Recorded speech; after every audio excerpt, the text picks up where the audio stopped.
What is a gray rhino? We're not as good at recognizing obvious What's things. right in front of us? Exactly. We don't always see what's right in front of us. We come up with these ways of squirming and wriggling out of the situation. How come they both saw this big, scary thing coming at them?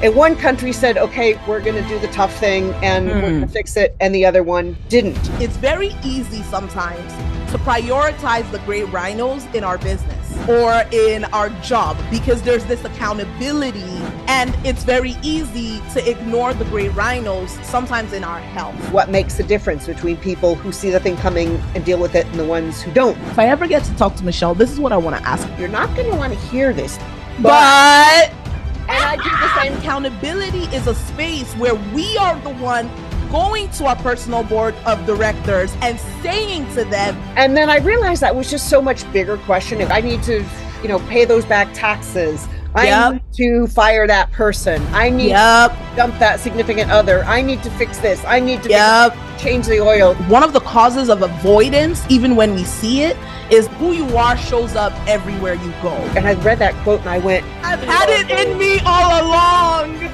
Whoa. Hello, game changers. Welcome back to another episode of Mastery Live with Self Mastery Academy, where we bring you the mindset shifts, strategies, and practical insights to help you challenge your limits, take bold action, and master your life and business. Today's conversation is going to wake you up. If you have ever been blindsided by something you knew you should have seen coming, whether it was in your business, your career, your health, your finances, or your relationships, then you need to stay locked in for this episode. Many of us have heard about black swan events. Those are unpredictable, world-shaking disruptions. But today we're going to talk about something that is a lot more common and way more dangerous. It's called the gray rhino. Now, I'm not going to tell y'all everything that means because we actually brought in Michele Wucker. She is the author who wrote the book and coined the term the gray rhino, and she is coming in this episode to talk to you and to me about what the gray rhino is and why most people ignore it even when they see it coming. How leaders, entrepreneurs, and career professionals can spot your gray rhinos before it's too late, and practical strategies that you can use today to stop procrastinating on the big decisions that could change your life. Y'all, I am so personally excited about this episode because I read her book. This was a book that I ended up discussing with my clients for 3 full days at one of our most recent events. I literally bought a copy of the book for everyone who attended the event. This conversation is necessary for anybody that wants to have a happy life. Literally just a happy life. Whether it's in your business, your health, your relationships, your everything. You need this conversation, okay? You need it even if you don't think you need it. If you've ever struggled with making tough calls, if you've delayed action on things that you knew needed to be handled, or if you found yourself repeating the same mistakes over and over in your work or in life, this episode will change the way you think about risk, about making decisions, and about leadership. So grab a notebook, clear your distractions, and let's get into it.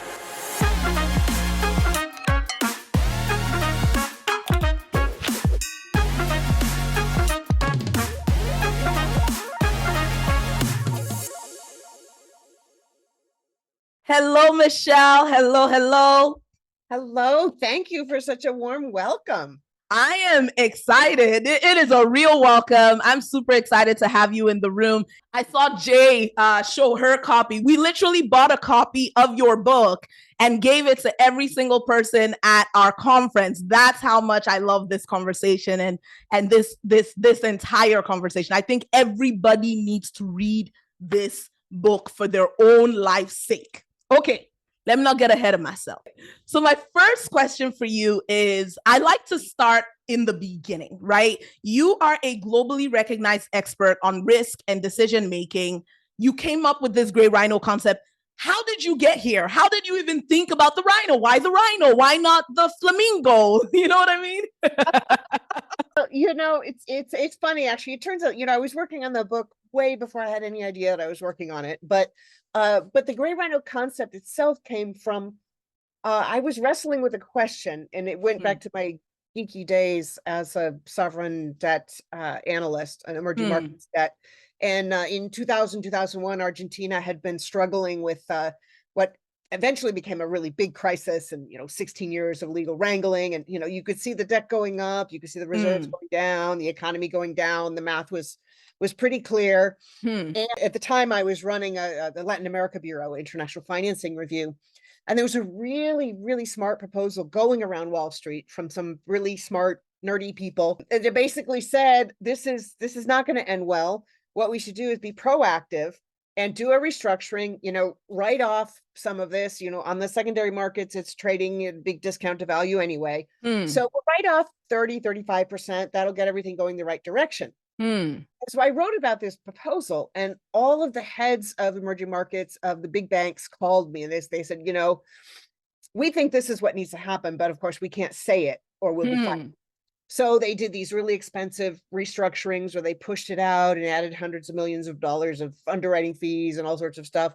And of course, later that year, the currency collapsed, everything collapsed. Argentina defaulted on the debt. It was huge. And in the end, creditors ended up losing 70% instead of 30%. Right. And had to wait a long time to get that. So fast forward 10 years. By this point, I was running a think tank in New York City, and we had a group called the World Economic Roundtable, which was, again, a regular meeting of smart, wonky people on Wall Street, investor nerds.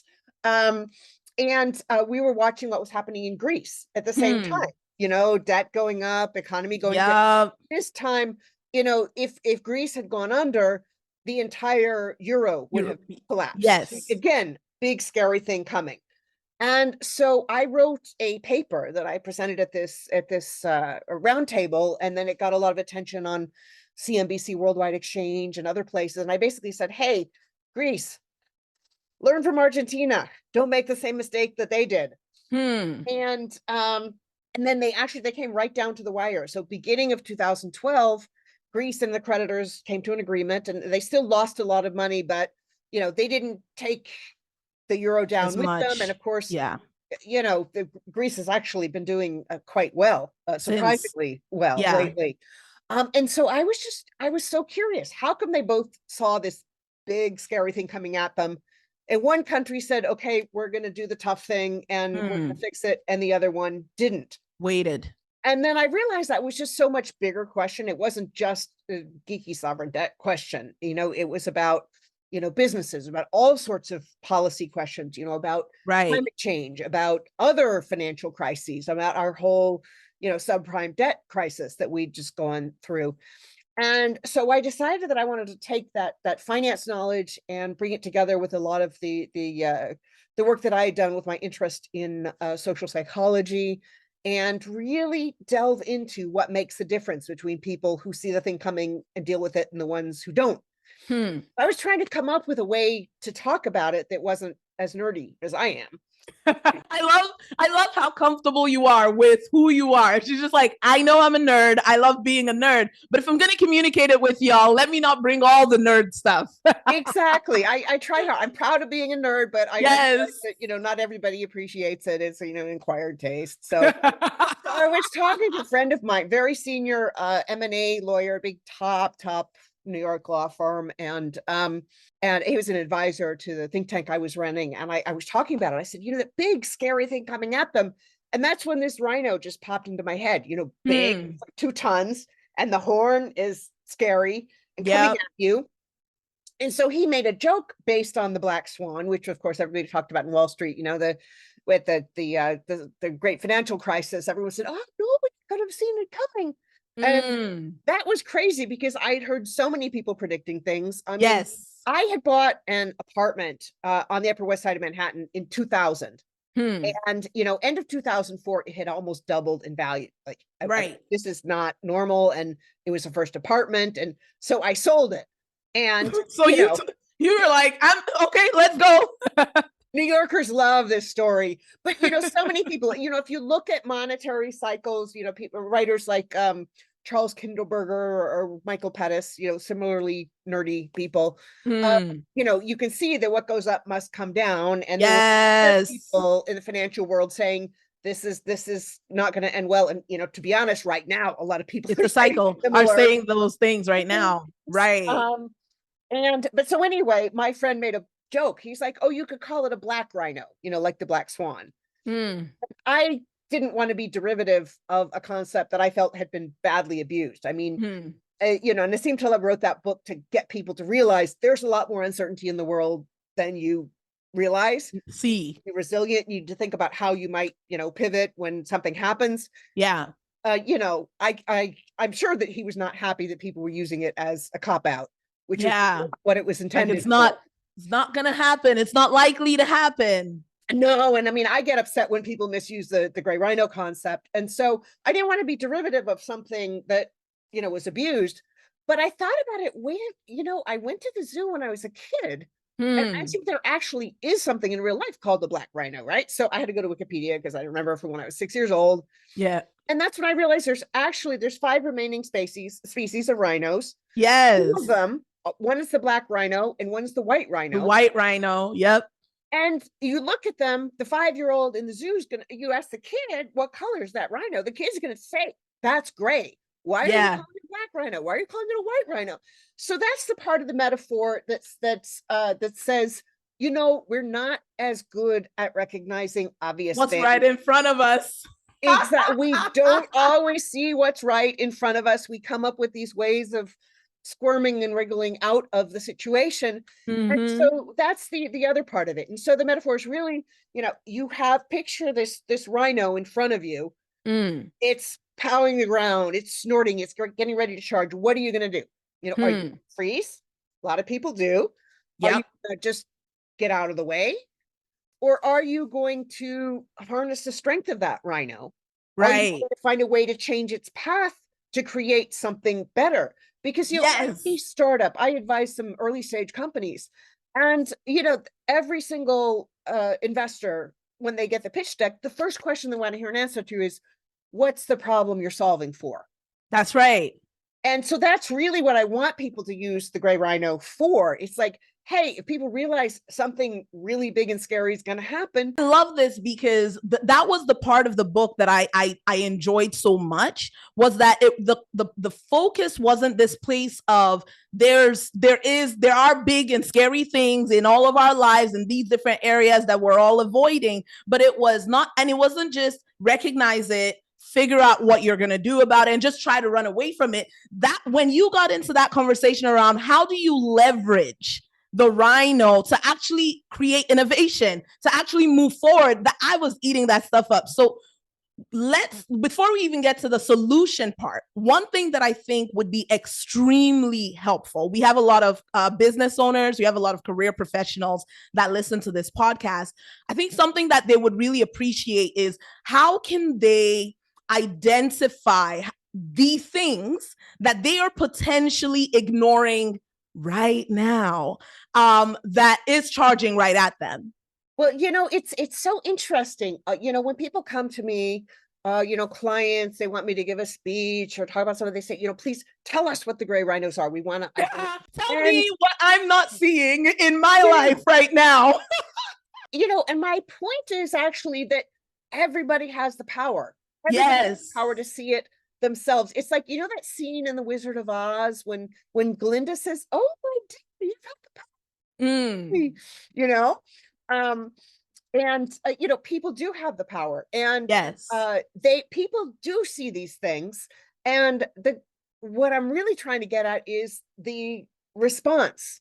How many Mm. times do you hear yourself going, oh, I need to go through, I need to, pay those back taxes. I Yep. need to fire that person. I need Yep. to dump that significant other. I need to fix this. I need to Yep. change the oil, and it can be a little Yep. thing or a big thing.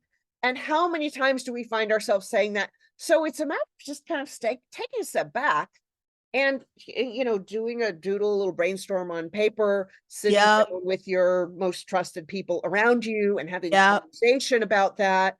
And it can be whatever context. It can be your business, it can be your personal life. And one of the things I've realized is that there's some people who focus on all the gray rhinos in their business life, but they forget their personal life. And then That's right. That's right. And so now they have a business that's thriving and growing, and they wake up one day and the relationships are broken, or their health. I think health. When I read, because what was funny, Michelle, the reason your book resonated so much was because I actually had never heard of the concept, right? And I attended a conference, and at this conference there was a dentist speaking, and I wasn't I mean, you can learn a lot, but I'm not in dentistry. So I wasn't really expecting anything for me, but I'm always listening just in case I can take something away, right? And she said something that blew my mind. She said that most people ignore going to the dentist, even when they have a toothache. So she gave this example, and it was a very unfortunate example. But she said this was just recently in the news where, there was someone who had a child. The child had a toothache for a long time, and then the toothache went away. And the person assumed, oh my gosh, yay, the toothache is gone. And she then says, what people don't know is that sometimes the reason the pain has gone is because it's actually an infection that has now gone into the bloodstream. So the nerve is dead, and it's actually worse than you thought in the beginning. And she said in this specific example, that child lost their life. And I just remember so I haven't read The Gray Rhino.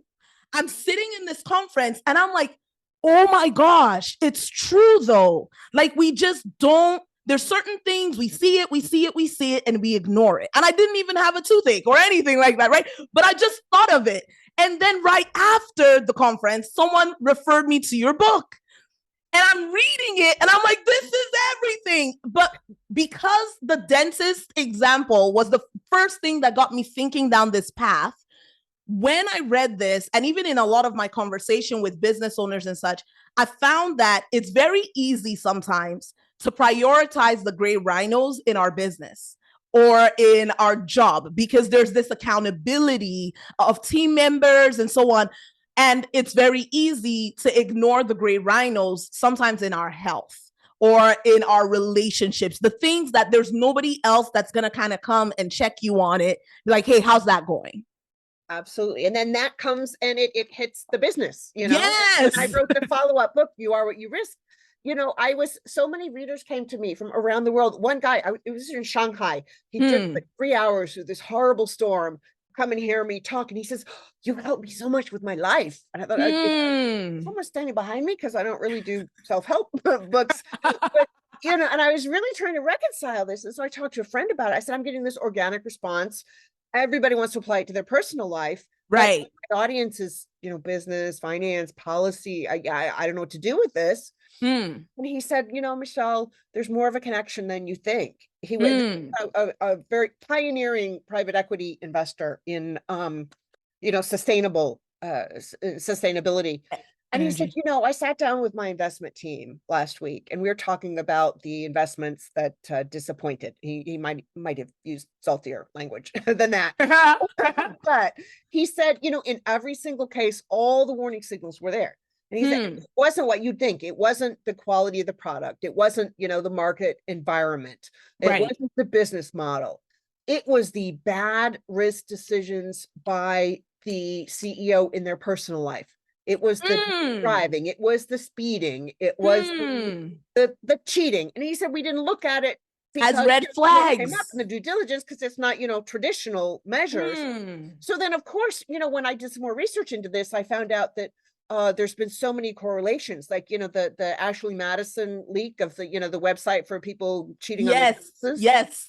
there's some academics who did a study of that, and they found just, like a huge correlation between that and, other kinds of misdoings. And you see Yes. so many stories in the news about these crazy CEOs going and doing bizarre things that, the media writes about and celebrates, because, like, oh, if Because you're it's going newsworthy. daring, these people, they're so daring and amazing, but they're doing things that are actually really bad personal risk decisions. Yeah. And eventually it comes around and Into the the business. company.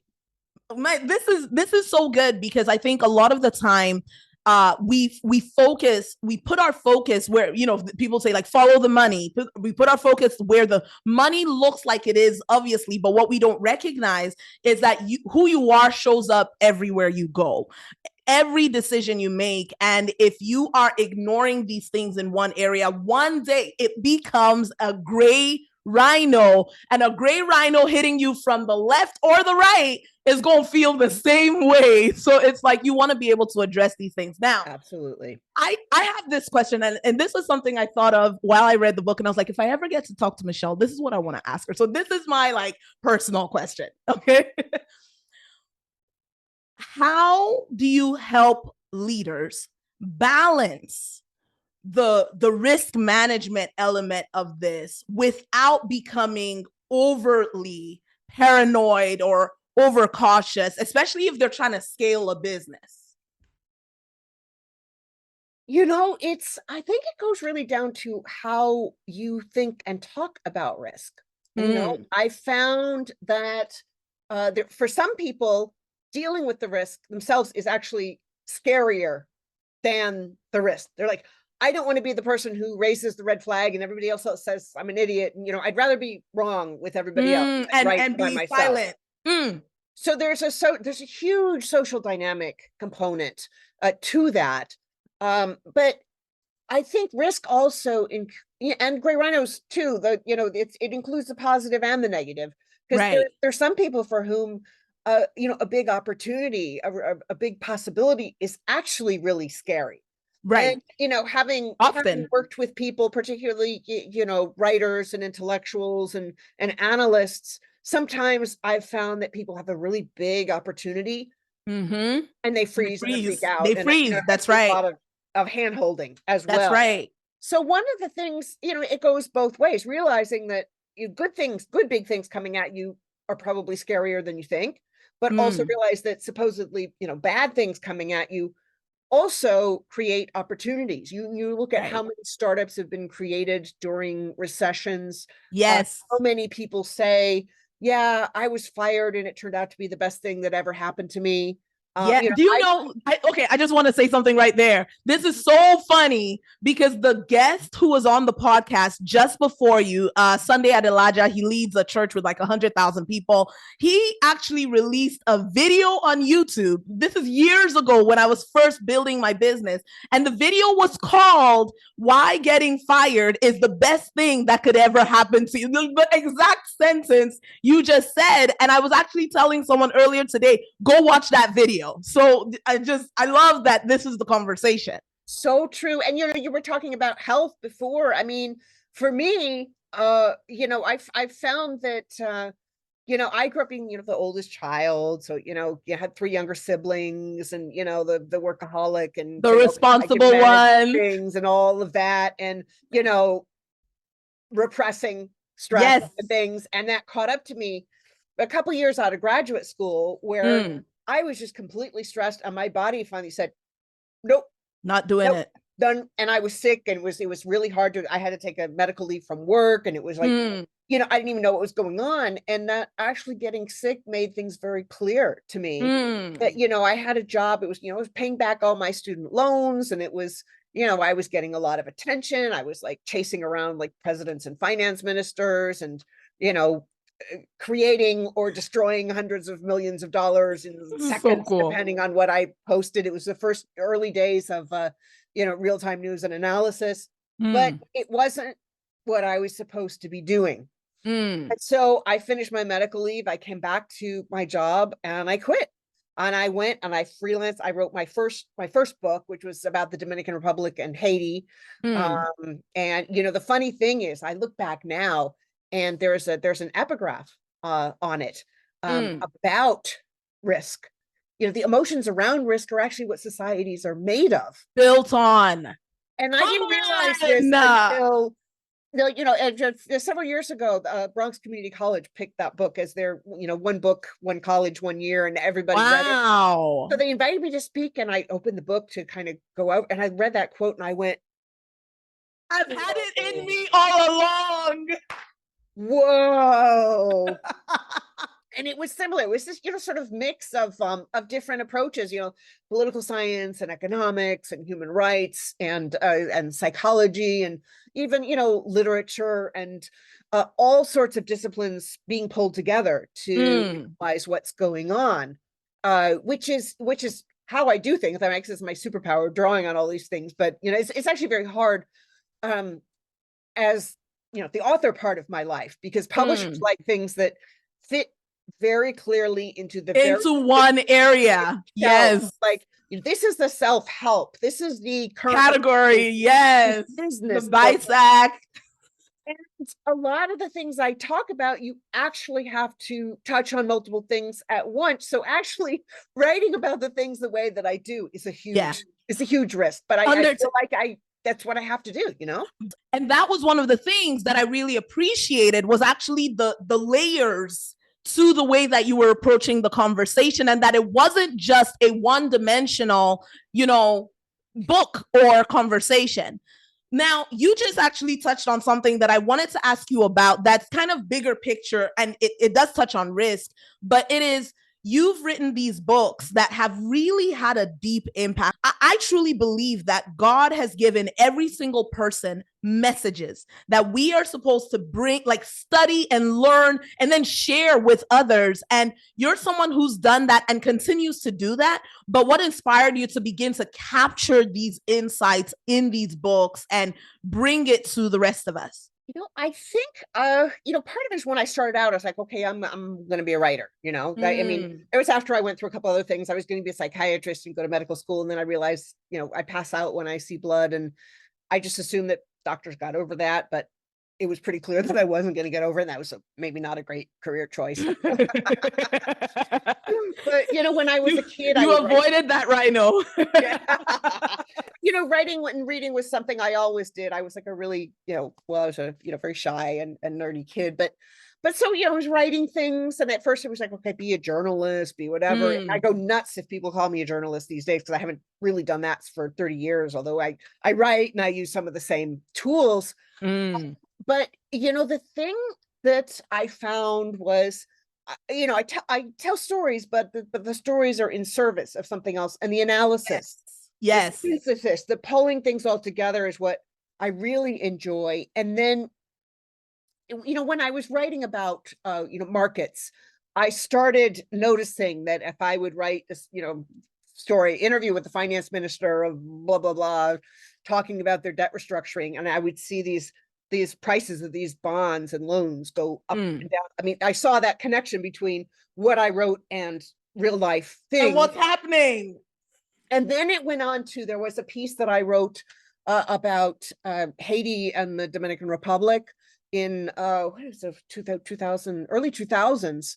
And it actually convinced the United States to send election observers down. And it wow. Changed the course of a presidential election.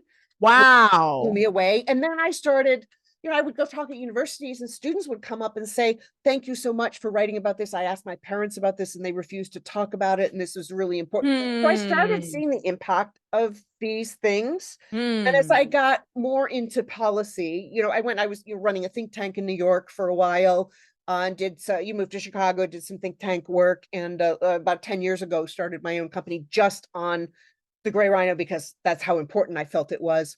And then started seeing, central banks were using it. There was one day when there was an article in the Wall Street Journal. It was 2017. It was U.S. tax policy, and they were quoting senior officials in Beijing about it, saying, U.S. tax policy is a gray rhino. And then, the central bank actually changed interest rates because of that. in one of the Wow. contexts. It said, Michelle, you just changed. Wow. The first time when the gray rhino was getting really big in China in 2017, it was in a front page article in the People's Daily, an official newspaper, about financial risk, saying we need to watch out for these specific gray rhinos of financial risk, and stocks that were seen as risky fell by like 5% in wow. So wow, that's impact. It's amazing, but also people using it for good. Yes. Really, what I really yeah. want. There's so many problems in the world today, starting with climate change, which I talk about a lot, but so many other things. Yes. And I look at them and, in many cases, the polls show people want these to be solved, and the politicians yes. are doing it. And I really want to contribute to people taking a fresh look at what's in front of them and saying, okay, I'm going to do something about this. So, Michelle, I am so excited to have you here, because I think this is a concept that's just so important for business owners, career professionals. So before we dive into all the juicy information around this topic, could you explain to our listeners, what is a gray rhino? So gray rhino, big, obvious, coming right at you, and it gives you a choice as to what to do. Period. I've seen lots of people attach all sort of that, which blah, blah, blah, blah, blah, blah, making it way more specific than it really is. And it drives me kind of nuts. Some people say, oh, they're slow moving. I'm like, no, they actually, they can be fast or slow. They could be near or far. They can be big in terms of the 30,000 foot policy and finance stuff that I do, but they can also be big, in your personal life, which of course I didn't think about that much when I wrote the book. But yeah, in fact, even my mom, this is the funniest thing. She was talking about, allergies and congestion, and, her voice, she's a voice teacher. And she was talking about how she couldn't sing the way she used to. And I said, is it just, they're getting older? She said, no, there's all this congestion. I said, well, have you gone to an ENT? Seen the doctor? Check it. Ham, ha, blah, blah, blah. So I was like, Mom, have you read my book? I did it to a friend who was way behind on their taxes as well. Like, read the book. So it's, and I hear this is also like the best subtle gift for your friend that is ignoring something. Is like, read this book. Yes, whack you in the head with it. Yeah, it's and it's a challenge, really. What do you have to do to be one of the people who sees the thing coming at you and deals with it appropriately? Right. And one of the things that drives me absolutely bonkers is and it also, having begun my career as a journalist, even though I haven't done it in 30 years, is seeing how sloppy some journalists are today when they're like, oh, the gray rhino in the room. I'm like, no. Isn't it the white elephant in the room? I'm like, it's not the same thing. Right. Right. Because it's not just sitting there, it's coming at you. You can't ignore it. Because if there's a white elephant, I hope I'm saying what people actually say normally, but if there is a white elephant, it has no effect. The elephant in the room is something that is awkward. Everyone knows it, no one wants to talk about it, but it doesn't harm or impact you that much. A gray rhino or rhino that is coming at you is something that, whether you like it or not, it's going to have an impact, and you need to know what is your choice. Are you going to let it have that impact, or are you going to leverage the moment and actually create something out of that moment? Now, what would you... Just one more thing to add there on it is that the elephant room, sort of by definition, nobody does or says anything. And gray rhinos are the things that everybody's talking about. People are talking about climate change. People are talking about the price of eggs. Whatever. Yes, but we're ignoring it at the same time. Well, here's the point actually about ignoring it, and this is actually really interesting. Is the question is, okay, some people do something and some people don't. Right. So the first time my agent sent the book around to publishers in the US, they all said, well, these things are obvious. Like, why do we need a book to tell us to look at obvious things? And they said, this is not counterintuitive. And I went, oh, this is so counterintuitive, you don't even know. So when we revised it, we blew up this part about pointing out that we do ignore obvious things, we do Right. neglect them. But some of these same sloppy journalists are like, well, it's the gray rhinos are only the ones that we ignore. I'm like, no, those are the, something else. That the whole point of the gray rhino is that you have a choice. You can ignore it or not. You're more likely to ignore it than you think. Right. But it's not by definition. It's that, it's big, it's obvious, it's highly probable. Yeah. It gives you a choice of what to do. And yeah. you need to look harder because you probably are not as good at dealing with it as you think you are. Exactly. And that's a really important point. Yeah. So what you just touched on, when I read it, I really had a lot of deep thought, as you've heard me say now, around this conversation. And one of the things that I thought about, and I want you to tell me your thoughts on this, is I think something that really helps because we work from the neuroscience perspective of behavior. Mm-hmm. And one thing I thought about is one of the causes of avoidance, even when we see it, is the anxiety that is linked to the decision that needs to be made. Sometimes not even the actual action of the decision, but the anxiety of acknowledging what's there to face it and do something about it. And I was thinking to myself, how would people address that emotional, because we're humans. That's the one thing that I always say to a lot of our clients. We'll serve these corporations, and especially when it's a large corporation, there's this feeling of like, it's a machine, it just moves. And I'm like, no, the people moving the machine are all human beings with brains and hearts that feel. And so one of the things that I've thought a lot about is the need for radical honesty when it comes to dealing with the gray rhinos. What are your thoughts on how people can be radically real with themselves in having these conversations, but also creating that safe, that space of safety, so that they can do it knowing, okay, I'm probably going to feel some emotion here, because often it's the emotion that's getting us to avoid that thing. Yeah. Well, I think the first start is just what we're talking about here. We're human. And yes. the first start is to forgive yourself for not having seen or paid attention or dealt with all these other, because it's like a normal human thing. Yes. And so once you say, okay, I'm going to be good to myself about that, that allows you to say, okay, but today I'm going to step up. Yes. Then you ask yourself, what gives me confidence to step up? And that involves the people around you, having personal board of directors, people who can help to guide you through the changes that you have to make. You need to take. The chatty best friend. I have a great best friend who, she's one who says, Michelle, you're not going to want to hear this, but and I do the same thing. That's my husband. He'll be like, you don't want to hear this, Toyin, but and so now one thing you just talked about is the solution around it, right? So we talk about radical accountability. And one of the principles that I often say is people think that accountability is external, but you just said something that I want our people to hear. If you're listening to this podcast, don't miss what she just said, because we all think accountability is external to us. And so we wait for accountability. Someone said in the chat, elephants and rhinos are not the same.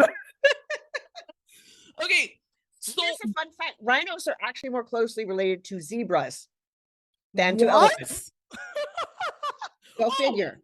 Talking about fun facts, do you know that when I don't even know, probably someone's already told you this, okay? We were having this conversation at our event, the Gray Rhino conversation, and there was a member of our community. I don't know if Linda's here, okay? She is here. Hey, Linda, spotlight Linda for a second. I just want our people to see, because she gets credit for this, okay? This is Linda. Linda, meet Michelle. And one thing that happened was Linda walks up to the mic, okay? And you just come back from South Africa? Yes. Okay. Why don't you say it in your own words? Because it was the whole room just about got up and left. Like we were like, oh, okay, so go. Okay. Because Michelle, I know you know this, but a group of rhinos is called a crash. Right. And for me, that was like, oh, that's my life right now. There were so many waiting, like, and they will. It's well, anyway, yeah, that was the main thing. And if we keep avoiding things because Yes. snowballs, right? Yes. We get overwhelmed, and then all of a sudden we just don't have one gray rhino. It's a crash. And they're all coming at us, and it can just make our lives crash. And I think we see that. So yes. How perfect is that aspect of English language? Right. Translate, I do a lot of talks around the world where I've got the little translator, the simultaneous translation, and it just breaks my heart that it's not true in all it's not the word crash. Yes. Oh no, just say it in English anyways. And I do. I often make a point of saying that. I'm sure you do. But anyway, that was a tremendous thing for me when making the connection, reading your book and the connection of seeing the rhinos live, looking so docile until they're not. They can outrun you. And if you think that they're just docile and chilling, and they may be, but if you stay in that place where you're not supposed to be when they're showing the signs of aggression, it's already, already almost too late. And trying to stay ahead of that. And that's really stuck with me, and thinking like, prepare ahead of time. Don't ignore the red flags. Yes. Rhinos, and don't wait till there's a crash. And then knowing though that there's still, keeping in mind, there still is a way out, and it's usually someone else driving the truck really fast. Yes. Get in, let's go. That's community coming That's together. right. That's accountability. Okay, thank you so much, Linda. So one thing we were just talking about, and I don't want to lose this one train of thought, and then I'm going to open up the floor for a member of our Self Mastery Academy to ask you a question. And then I have a final question for you. But we were in the middle of speaking about accountability. And I just wanted to highlight that Michele talked about having a group of people. You called it a personal board of directors. And one thing I say often is that accountability is from you, not to you. So what do I mean by this? If you're listening to this, you can make things look good. You can lie. In fact, do you know that John Maxwell, he was saying that he has 4 questions and he answers to a friend every day. And the 4th question, after he answers the first 3, is, did you lie about any of the previous 3 questions? I was like, dang, because he said we are all human, and there's a tendency for us to make things look better than they are, or try to make things look a certain way. And so accountability is a space where we are the one going to our personal board of directors and saying to them, this is a gray rhino. This is something that's coming up that I know I need to do something about, and I have been avoiding it until now. So I really loved when you brought that up just now, and I want to make sure that the listeners are actually paying attention to that. Absolutely. And you mentioned questions. There's a bunch of questions that I encourage people to ask themselves. The first one is, okay, what's my gray rhino? What am I doing about it? How's that working out? Then it's like, okay, what resources do I need? And that might be, other people coming in to help. It might be, financial. In the policy world, it's often about money. I'm like, okay, what financial resources or other resources do we need, and who's got the power to open those spigots? So yes, so who's got the power to fix it? And then how do I get to those people? How do I make it happen? Yes. How do I motivate them? How do I create a sense of urgency? The movement. Yes. And then once people are acting, it's like, okay, how's this working out? And in the book, there's the example of the new Coke marketing thing, which always gets told is, oh, this is a big disaster, but the truth is they saw their market share falling. That's right. They did these focus groups and tests. I mean, like, all very rational. And when they made it sweeter, they thought it was the right thing to do. And they just hadn't realized the brand loyalty that they actually to that taste. That's right. They had something, a resource they didn't even know they had. That they didn't even know they had. And so, of course, once they brought back the classic Coke and stuff, the part of that story that doesn't get told is that their market share Went back started up. going back up. And look at them today. Yeah, it's because they looked at the results and they adjusted. Yes. And so a lot of people stop. They'll say, okay, oh, well, I did something about that, off Right. my desk. But if it's the wrong thing, then you need to go back and fix it. Do something. Listen, I love this because I tell people you need to be willing to adapt and then actually review the results of what you did to know whether, yes, we're now on course, or no, we got to adapt a little bit more. And one thing that I'll add to the list of questions for those of you guys who are listening is, what is one small step that I can take toward addressing this? Michele talked about how a great rhino simply presents a choice. So what is one small step that I can take toward actually making a choice, making a decision in addressing the rhino that is coming at me? Every episode, we have a member of our Self-Mastery Academy. We do like a fun contest all month long to see the top of the leaderboard. And this month's top of the leaderboard is Jayatha, who really went out of her way to earn this. So she has a question for you, and I'm just going to open up the floor. Go ahead, Jay. Hi, Jayatha. Michele, it's an honor to meet you. Thank you so much for coming on here and with sharing with all of us. I actually have a direct quote I pulled from your book and a question following this quote. So you said in your book, leaders must encourage a shift away from short-term decision making towards strategies that embrace sustainable growth and risk management. So my question to you is, as someone who has written extensively about risk, what do you think is the most common misconception people have when it comes to risk and management? That is such a great question. And you had no way of knowing this, but it taps into something that's been on my mind lately. Oh, wow. Come on. So I wrote a piece for Harvard Business Review, their Italian edition this fall. Said, if you want to save risk management, stop calling it risk management. And it's because there are misconceptions about both risk and management.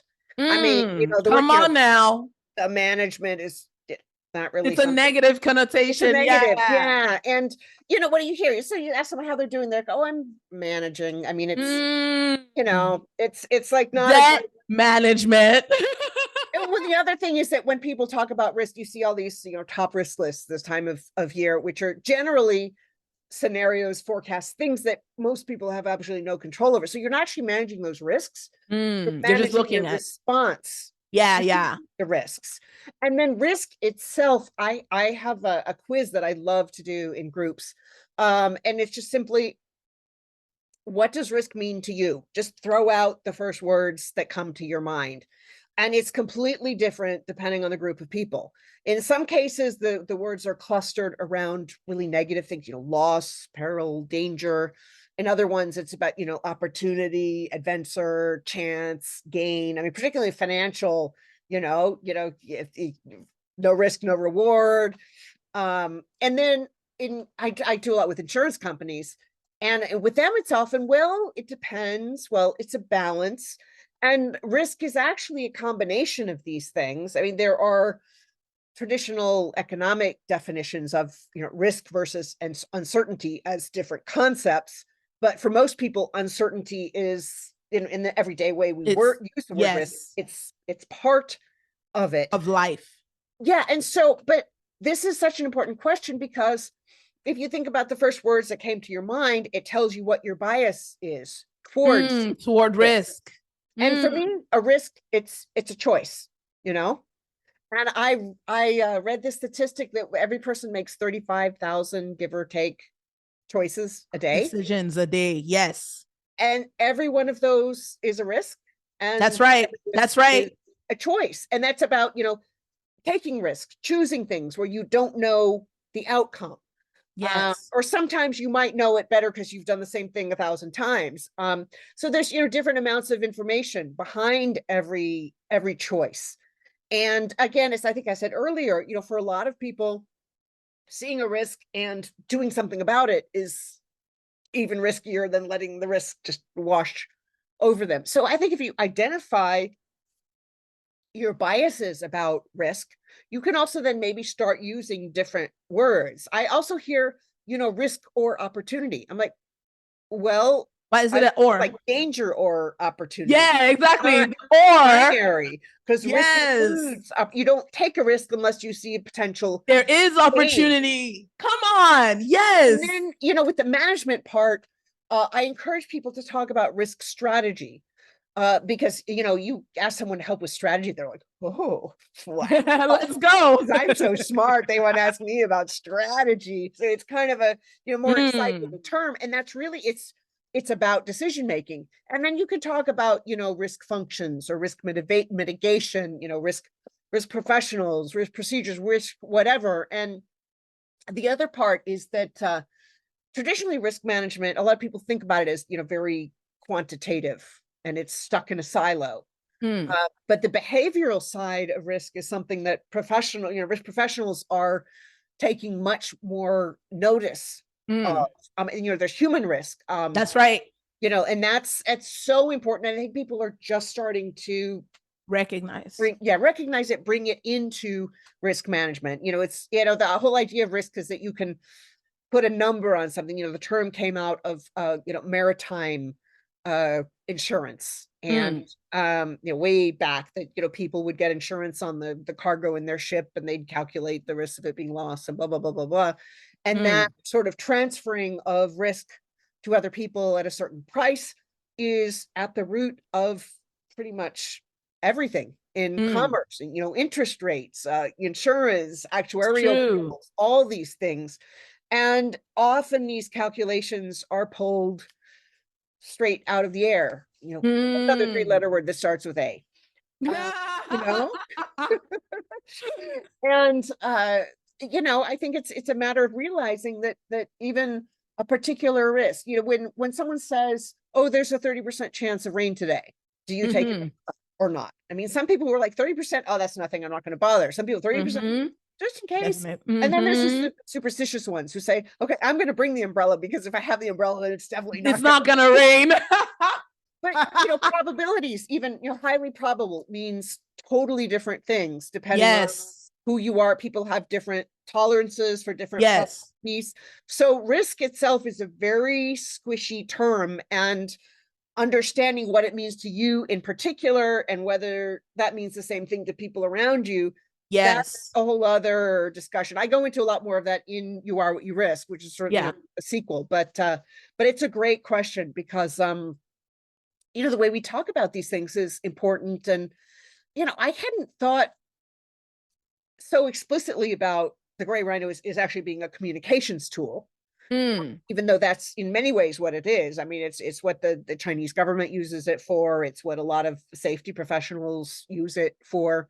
But it's when I went to China, they didn't have this problem that they have in the United States of, oh, it's just the ones that we ignore. No.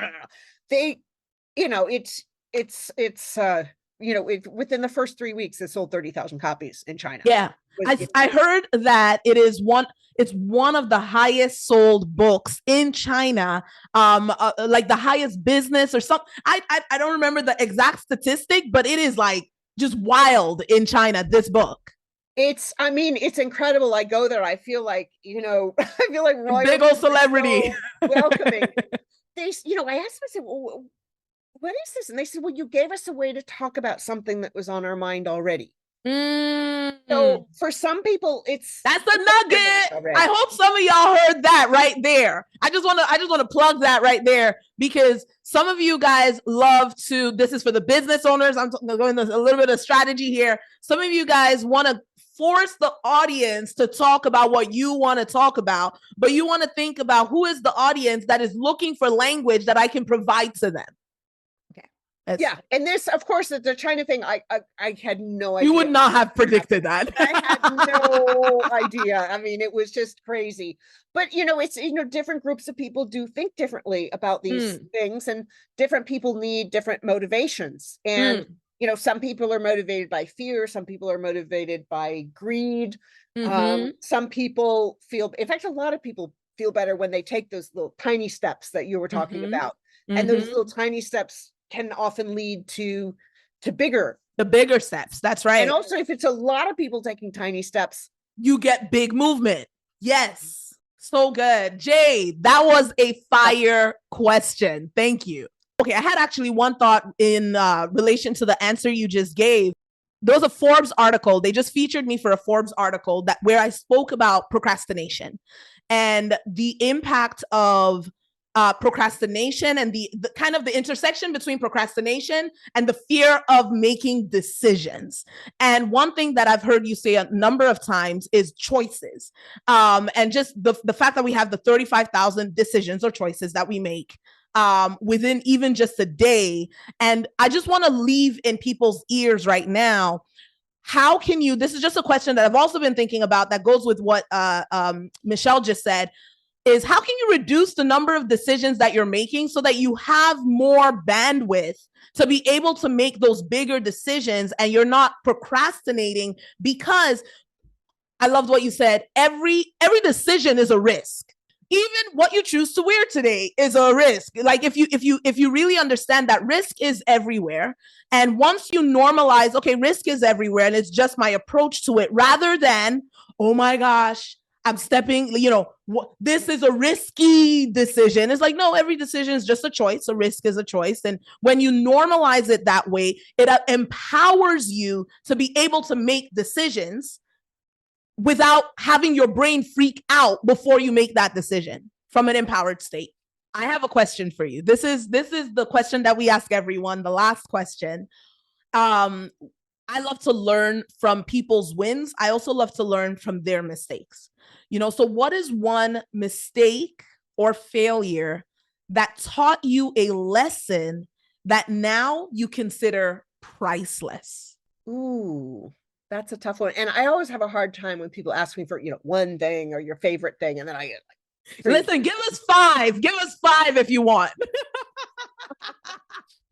Yeah, well, I can going back to actually the whole medical school and passing out with sea blood thing. I mean, I look back to when I was younger, and if you were a smart, ambitious kid, in the 80s, it was like, okay, go be a doctor, a lawyer.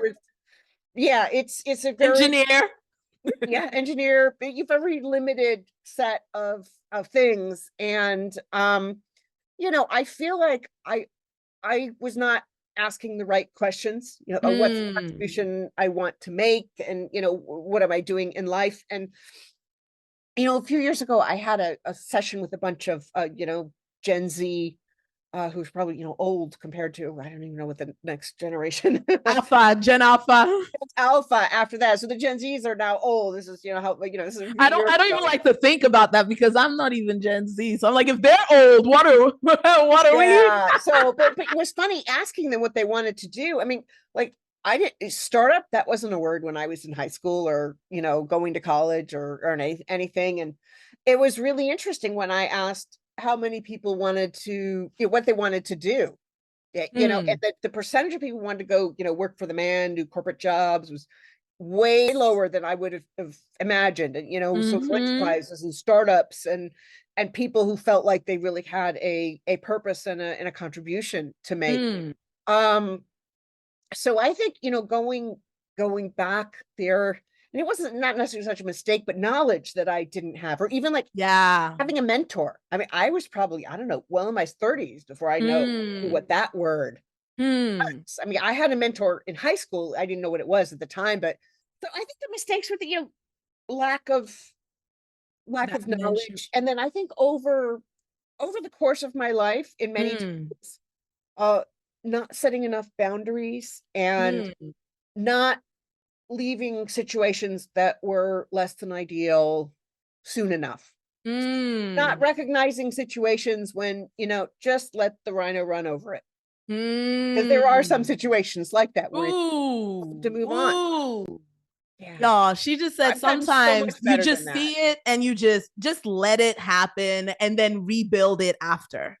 And move. What they say, one door closes, another door opens. That's right. I don't know, but and I think it's also trusting. It's trusting that there's always a way, right? And so if this is not the way, let me let this run its course and then find what that way is. And something that I love that you said right here was, even though what you would consider is one of the mistakes or the failures was just not having the knowledge that you needed to make the decisions you were making back then, I think it's really cool that your whole career became a search of knowledge, and then taking that knowledge, very complex concepts, and simplifying them and bringing them to the masses. I just want to thank you genuinely from the bottom of my heart for having a conversation that the world needed, having a conversation that so many of us need, both in our businesses, in our careers, in our lives. Like, as someone who really challenges myself and likes to pursue mastery in the things that I do, your book and the Gray Rhino concept has been a game changer, not just for myself personally, but also for the clients that I lead and the corporations that we coach, where like a lot of them that haven't heard about this book. And I'm like, everybody needs to read this, then we can have a conversation. And so I just really want to thank you for going out of your way to distill the information into something and leaving it for others to be able to use. And I also want to thank you for your time.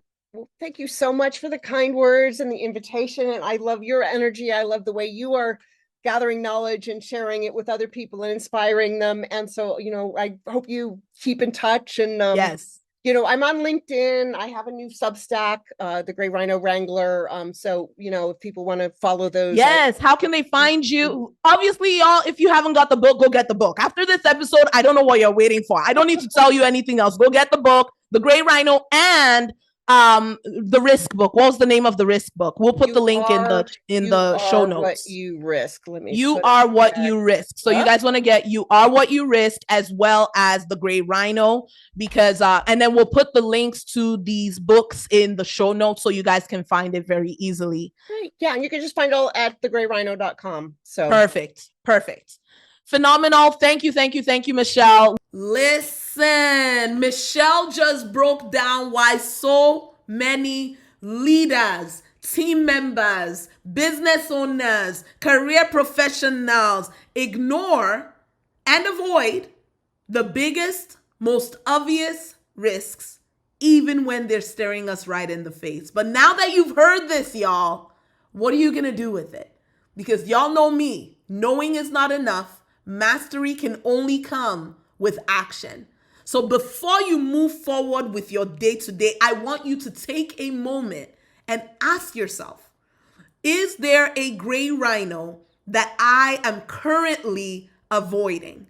And if there is, I want you to comment in the chat or in the comments, that's me, okay? So just put it in the comments. There's no judgment. We listen, we don't judge. You don't even need to tell us what it is you're avoiding. Just, that's me, and we'll understand each other. Then, when you've answered the question, is there something I'm avoiding? Then you want to say, what is that gray rhino? Then ask yourself, what am I going to do about it? What am I doing about it right now? And then what resources can I tap into, and who may have the power or ability to help me with this? And then finally, that final question, what is one small action that I can take today toward addressing this rhino? Because the people who win are not the people who avoid or ignore risk. They're the people who see it, face it, and move decisively. So what's next? If you are watching this video, I want you to hit that subscribe button right there. If you're watching it on YouTube, if you're listening to us on any of the podcast platforms, then I am asking you to leave a review so that the other game changers know what's up in this room. And if you are watching, I would also like to invite you to hit that like button. Share this episode with someone you know that may or may not be ignoring a big decision that they need to make, or something that they simply need to handle. Be that friend that allows the people around you to be better because you're committed to mastery. And if you want to join us live for the next podcast episode where you can ask your own questions to world-class leaders, then I want you to visit mylimitlesslife.ca. That is where we go beyond listening to actual implementation. Now, if you know that there's a specific area in your life that you are really committed to transformation in this season, I mean your business, your career, your money, your health, your relationships, your faith, whatever that area is, if there is an area of your life that you are wanting to reinvent yourself, then I want to invite you to our Reinvent Yourself challenge, where we are going to show you how to rewire your identity, how to eliminate stagnation, and how to take back control of your future. Not only are you going to learn how to transform the way you show up in life, just like we've discussed in many of these episodes, but you're also going to learn how to position yourself as an authority or an expert in whatever field or area you are stepping into. So many people are in seasons of transition, are in pivot seasons, and reinventing yourself is not just an inside job. Reinventing yourself is also about how you show up in the world and how people perceive who you are, what you do, and the value you have to offer. So if you want to reinvent yourself and do it in a way that is recognized, established, and respected, then you want to go to reinventyourself.ca. Reinventyourself.ca. It's coming up real soon, and I know it's going to transform your life. I'll see you on the next one. Hey millionaires, thanks for tuning in to today's show. If you want to subscribe, there's a little picture of me right here. Click on that. And if you want to have a free financial breakthrough session with my team, then you can go on ahead and click on the button right here or visit moneymindset.ca/call. I'll see you guys on the next show. Bye-bye.